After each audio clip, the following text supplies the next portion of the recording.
Estás escuchando Strategia, el podcast del emprendimiento digital.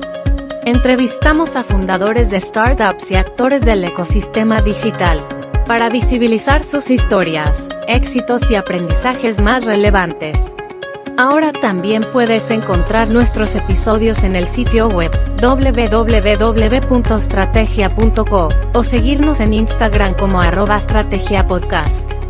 Con ustedes, nuestro anfitrión, Oscar Durán. Hola a todos, bienvenidos nuevamente a un episodio de Extrategia, el podcast del emprendimiento digital. Hoy estamos con un invitado muy especial que además está emprendiendo en un sector que a mí me encanta, que es el sector de educación. Así que demos la bienvenida a Santiago Salazar. Santiago es el CEO y cofundador de una startup colombiana que se llama HackU. Así que, Santiago, bienvenido.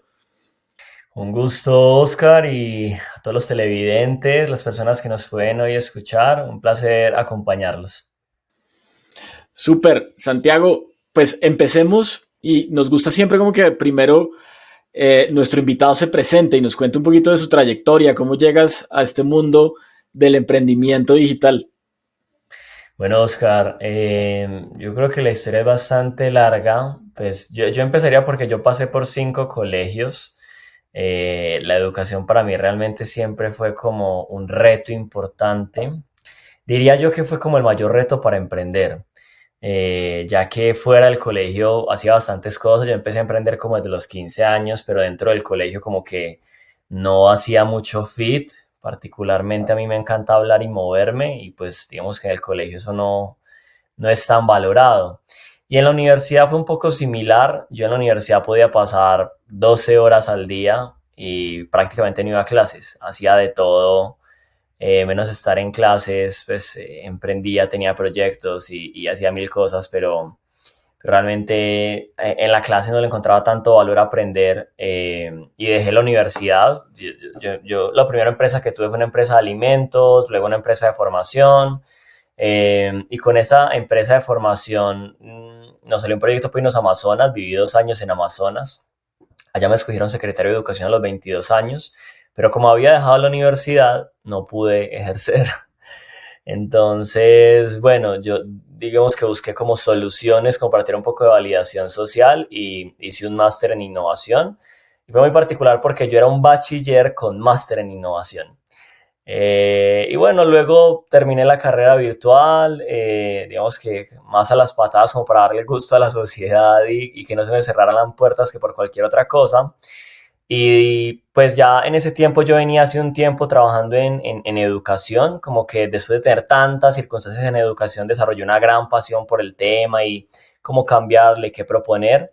Y en ese camino pues luego de ya para ahí unos 7 años trabajando en educación dije como creo que hay que hacer algo que pueda tener un cambio más escalable y ahí nació HackU. Muy interesante esa experiencia de haber vivido en el Amazonas y de casi ser el secretario de Educación. ¿Cómo fue? ¿Cómo es uno queriendo emprender y vivir en el Amazonas? Es muy particular. Yo le recomendaría a toda persona en Latinoamérica que vaya a Amazonas, a los colombianos que vayan a Leticia. Es una experiencia trifrontera, pero con 4 culturas, porque está la colombiana, la peruana, la brasilera y la indígena. Entonces, digamos que no es como uno se lo imagina, no anda gente en taparrabos, uno no pelea por ahí con caimanes. Es más un pueblo con mal internet, pero en general pues la vida es relativamente similar, con un poco más de calor, pero relativamente similar. Y sobre todo una región que tiene todo por hacerse. Entonces, para un emprendedor ese tipo de ambientes son muy favorables porque es fácil proponer, es fácil construir, es fácil crear, aunque obviamente pues hay unas brechas importantes que resolver en la cultura que a veces requieren un poco más de paciencia y empatía. Pero en general fue una experiencia sobre todo de formación para el carácter en mi caso, porque literalmente nosotros éramos demasiado jóvenes. Yo me fui con un socio y llegamos casi que como los españoles a América, o sea, colonizando, pensando que nos las sabíamos todas y bueno, terrible, terrible error. Claramente así nadie hace cambios. Entonces sí, ¿qué te diría yo? Que una experiencia de ser muy resiliente para cualquiera que emprende en regiones, digamos, un poco más desfavorecidas, pero también una bendición gigantesca porque uno puede proponer 10 veces más. Total. Y los aprendizajes que seguramente sacaste ahí son aprendizajes imborrables y unas experiencias increíbles.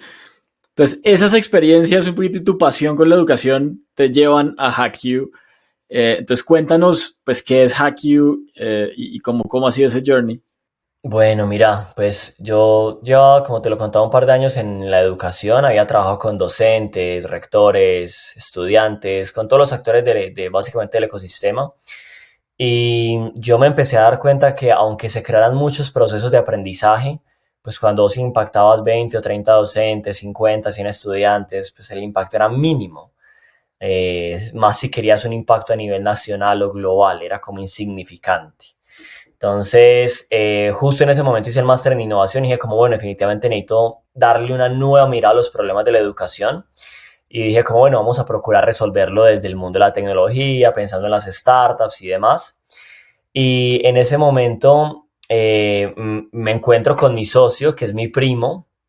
Él estaba liderando la estrategia de emprendimiento de alto impacto de Grupo Bancolombia y me llamó y me dijo, Santi, lo que estés haciendo en educación, invítame. Y yo justo estaba reclutando el equipo como para empezar este nuevo proyecto. Inclusive invité a 50 personas a la reunión. De las 50 llegaron 30, de las 30 quisieron vincularse 12 y de las 12 solo quedó Juan Simón. O sea, fue el único que quedó con Hackio. Y bueno, empezamos diciendo como, venga, entendamos qué es lo que le duele al sector educativo y creemos algo a partir de ahí. Entonces estuvimos hablando con gente y bueno, la verdad al final creamos un producto que básicamente era como un complemento al sistema de educación. Una persona podía ser profesional sin pasar por la universidad, básicamente. Y era como, por eso se llamó en su momento HackU, porque era como intentando hackear como la vida de las personas, ¿cierto? Pero eso salió extremadamente mal. Nosotros en ese momento, digamos, como que en esa idea de cambiar la educación, hicimos una ronda como de amigos y familiares, una pequeña ronda de inversión. Y literalmente pues ahí invirtió mi mamá, mi papá, mi tía, mis amigos. Pues la gente podía comprar desde una acción que valía 1 millón de pesos y pagar las 5 cuotas. O sea, eso era una locura, eso parecía una rifa. Y bueno, con eso logramos fondear como el inicio de HackU. Y cometimos todos los errores del mundo. La plataforma no funcionó, los usuarios no la usaban, no era algo que la gente necesitara. Contratamos 10 personas y construimos algo grandísimo en tecnología que no estaba validado. Hicimos un pivot y creamos una red social de la educación, tampoco funcionó. Y en ese momento se nos acabó la plata. Nos tocó despedir a las 10 personas. Solo nos quedamos mi socio y yo, sin equipo de tecnología y sin dinero. Y dijimos, pues, ¿qué hemos aprendido en este tiempo, en estos 2 años? Llevamos 2 años y no habíamos logrado nada. Nada. Más que gastarnos la plata de nuestra familia y amigos. Dijimos, pues, ¿qué hemos aprendido? Que la gente anhela que la educación sea más simple, porque la complejidad genera deserción, y que los usuarios no son autodidactas ni disciplinados. Punto. Entonces necesitan a alguien que los acompañe.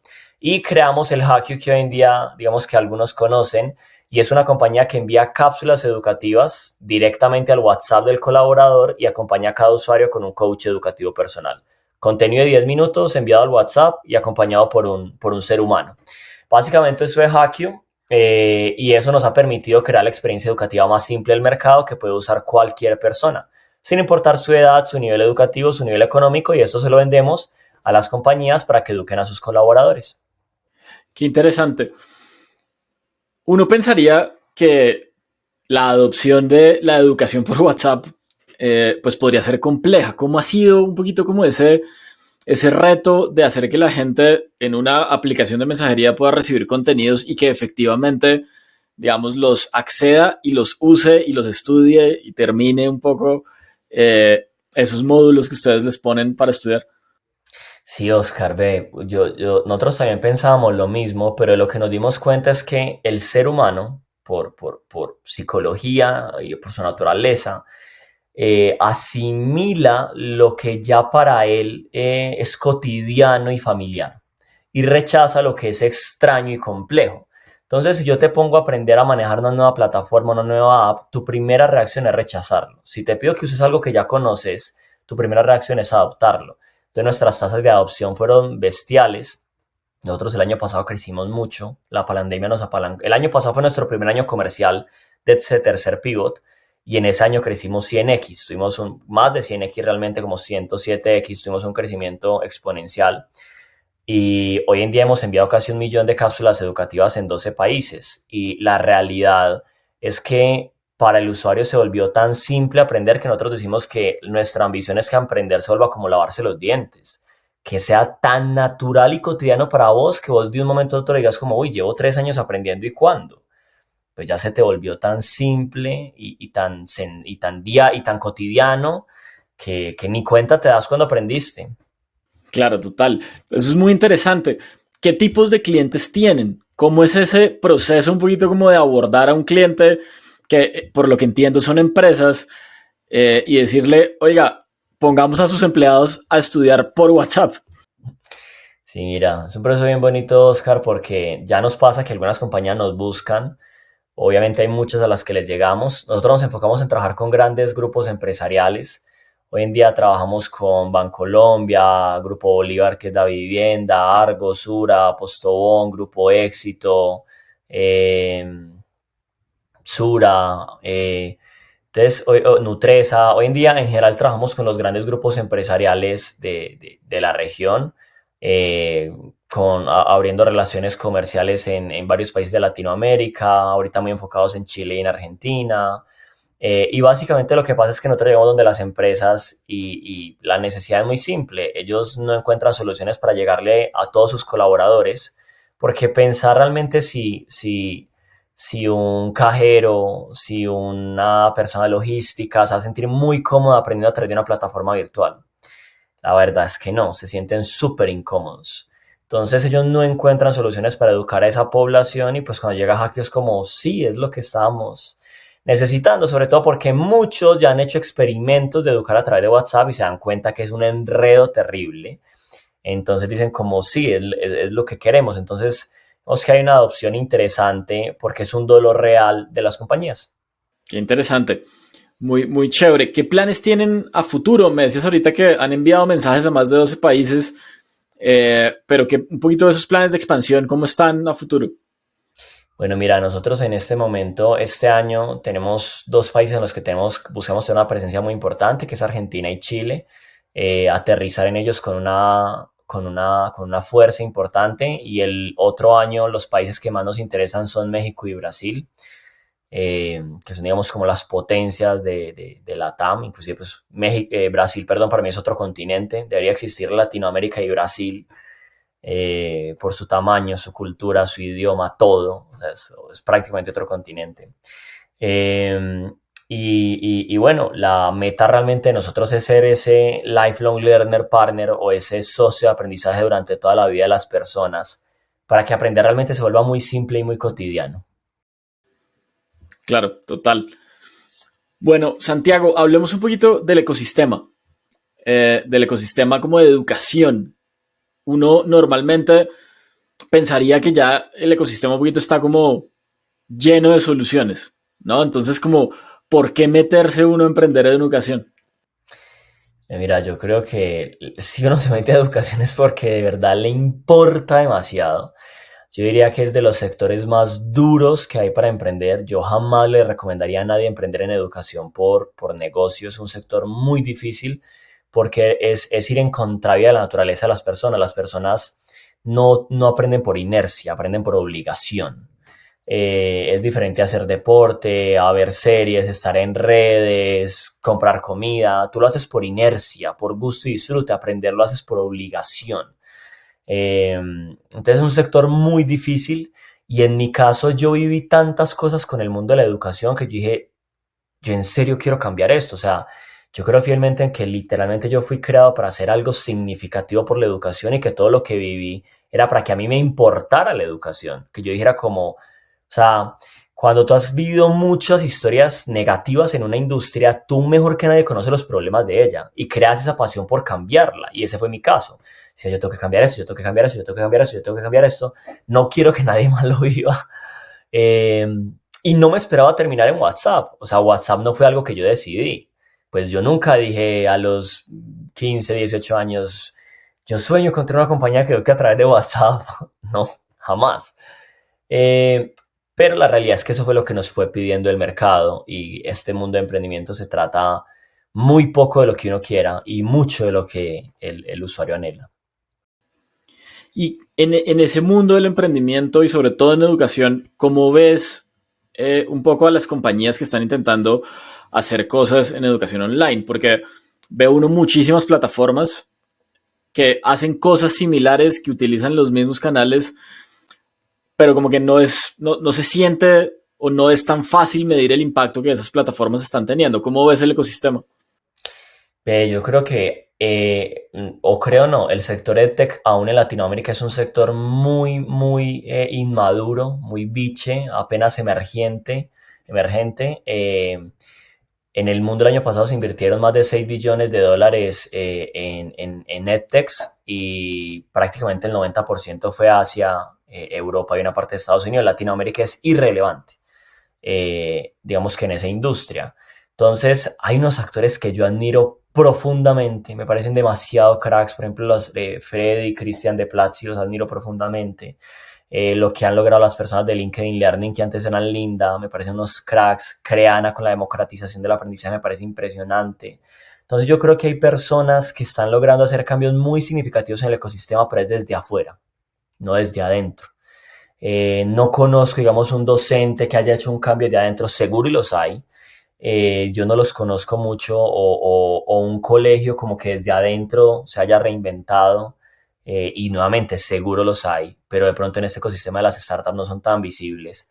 Normalmente uno es gente de afuera que intenta cambiar algo, porque cuando tú miras el ecosistema desde adentro tiene muchas barreras. Yo cuando trabajaba con docentes y rectores, el docente tiene 1000 barreras para implementar las cosas que quiere el rector y el rector tiene 1000 barreras para implementar las cosas que él quiere, pero normalmente se las... O sea, normalmente lo que yo quiero implementar, el techo es el de arriba y el techo es el de arriba y al final el techo prácticamente son las leyes y los ministerios. Entonces cambiar el sistema de adentro es súper retador. Y eso lo veíamos pues en los años trabajando con docentes y con rectores que estaban llenos de ideas y de motivaciones, pero realmente era muy complejo. Aunque hay un autor que a mí me fascina, que se llama Ken Robinson, un referente global en educación y creatividad, que él habla de que esas revoluciones tienen que nacer desde abajo, ¿cierto? Entonces yo creo que las verdaderas revoluciones van a nacer desde los estudiantes o desde los docentes, desde alguno de esos dos, o desde las familias, desde los padres que deberían estar bestialmente más involucrados en el proceso de educación de los hijos y no tener los colegios como un parqueadero, sino estar ahí vinculados al pie del cañón. Y hoy no pasa, claramente. Entonces, no, yo creo que es una industria profundamente apasionante para quien le gusta, donde se están haciendo avances, pero donde literalmente está todo por construir. Eso que tú dices es clave y es muy interesante y me lleva como al siguiente análisis y es, yo tengo la fortuna de ser profesor y siempre digo la fortuna porque literalmente lo que tú dices es, uno muchas veces no es profesor ni por ganar dinero ni por ganar fama, es literalmente por pasión y por querer un poco compartir lo que la vida le ha dado a uno con otras personas. Pero hay algo bien importante y retador dentro de la educación y sobre todo en la educación online, que son las tasas de deserción. Si en la educación presencial existe la deserción, en la educación online es aún más compleja. ¿Cómo ha sido un poco esa experiencia de ustedes con HackU en términos de deserción? ¿Cómo combatirla un poquito? Digamos, como para que el estudiante de verdad apropie lo que tiene que apropiar. Sí, mira, yo creo que nosotros lo vimos en carne propia. Cuando nosotros tuvimos nuestra primera versión, éramos una plataforma de cursos online, cursos cortos y microlearning, pues que digamos que se puede encontrar hoy en día en el mercado, y aún así la deserción era bestial. Y nosotros decíamos, ¿pero por qué? ¿Pero por qué? O sea, si la gente puede aprender de lo que quiera, si se le están dando las condiciones. Y al final entendimos que casi siempre demandamos que el usuario se adapte a nuestra tecnología y que él tenga que usar nuestras formas y acoplarse a nuestros modelos, en vez de que la tecnología se adapte al usuario. Debería ser al revés, ¿cierto? El usuario, cuando se tiene que adaptar, crear un nuevo hábito, tener una nueva comprensión, acomodarse a un sistema, normalmente ahí hay un proceso de deserción gigantesco. Por eso es que las startups casi siempre buscan crear aplicaciones que no necesiten onboarding, sea, usted entra y no tiene que aprender a usarla. O sea, como ya la veo y en los primeros 5 segundos es como si la llevara usando 10 años. Ya sé cómo se hace todo. Con las plataformas de e-learning casi nunca pasa así, ¿cierto? Es muy difícil porque obviamente uno busca controlar las condiciones que favorezcan el aprendizaje y vincular múltiples variables. Y crear múltiples variables lo que creo es un contexto más complejo de aprendizaje, el usuario lo rechaza. Entonces, ¿cómo combatirlo? Yo creo que entendiendo que hay que invertir la fórmula y acoplarse a como el usuario ya vive, piensa y hace.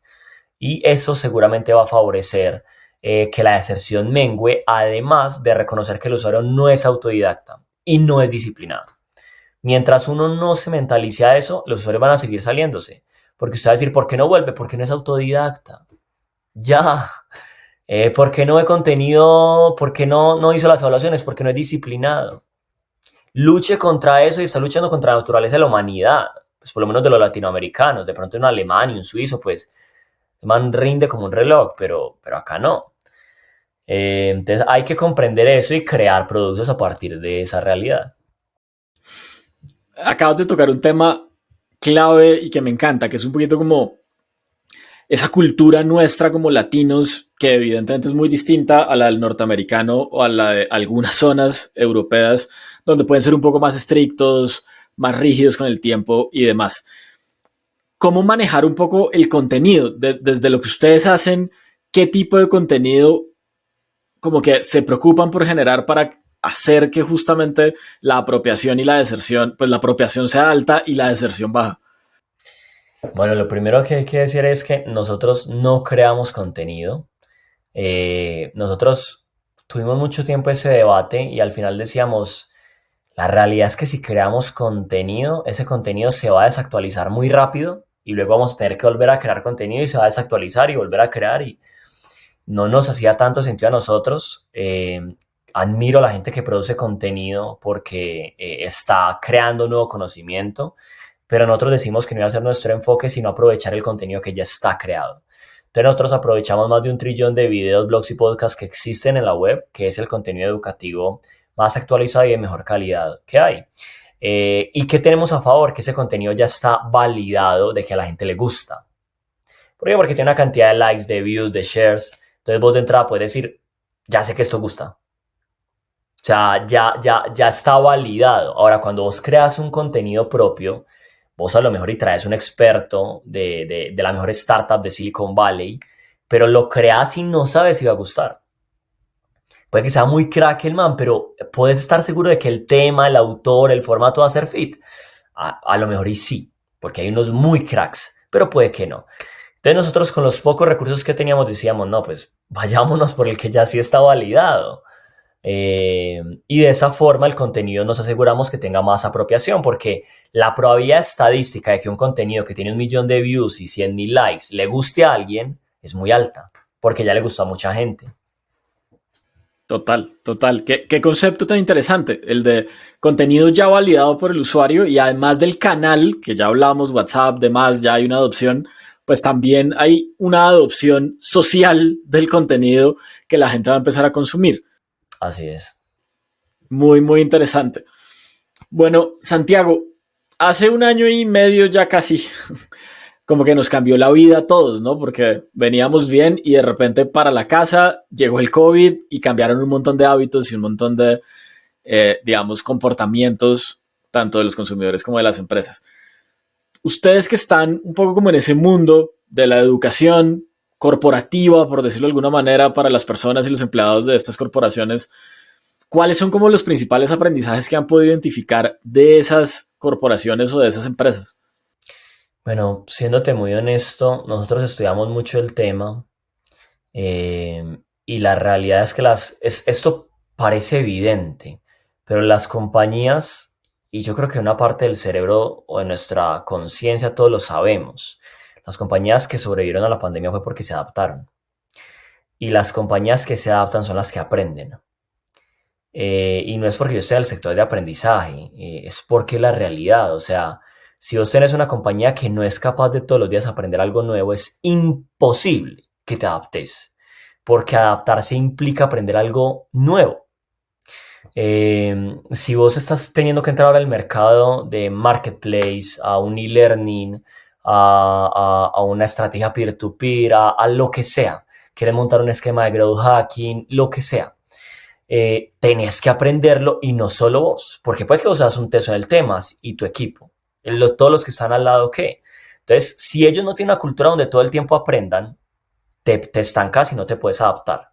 Y claramente eso pasó en muchas empresas de Latinoamérica que decían, listo, tenemos que reinventar nuestro modelo de negocio, venga todo el mundo, necesitamos aprender de esto y la gente es como, venga, pero yo hace 10 años que no aprendo nada, o sea, yo hace cuánto que no me leo un libro, que no hago un curso y más si tenés una empresa de 5,000 personas, a ver, muévalos pues a todos.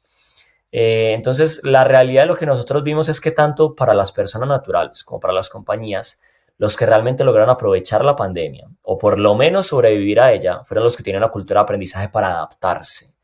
Eh, y eso nos sorprendió mucho porque cuando la pandemia ya iba llegando como a su segundo coletazo, por allá en septiembre, octubre, con la mayoría de compañías que hablaban, nos hablaban de esa necesidad. Necesitamos que la gente aprenda eso, necesitamos que la gente aprenda del otro, necesitamos que aprendan de forma continua y esa necesidad antes no estaba. Ahora, ¿qué pasó? Pues que las pandemias les dijo en la cara, o usted aprende o se muere. Y entonces ahí sí lo ponen uno como entre la espada y la pared. Entonces yo creo que es un gran aprendizaje que dejó la pandemia y al mismo tiempo uno que deberíamos como interiorizar todos como personas o como empresarios, y es que la cultura de aprendizaje es una prioridad de primer nivel, porque es lo que define si tu compañía crece y se adapta. Eso es muy interesante, como el aprendizaje continuo, que es algo que, y yo estoy convencido que es algo que culturalmente no estamos como tan cercanos al tema. Somos muy tranquilos en la zona de confort, de cierta manera, ¿no? Sí, así es, Oscar, inclusive porque la sociedad nos hizo mucho daño al enseñarnos que el aprendizaje era periódico. Entonces, usted hace 5 años de carrera y usted ya es profesional. O sea, ya, todo lo que usted tenía que saber, ya lo sabe. Y coja un profesional administrador de empresas, administrar una empresa, a ver qué pasa. Pues,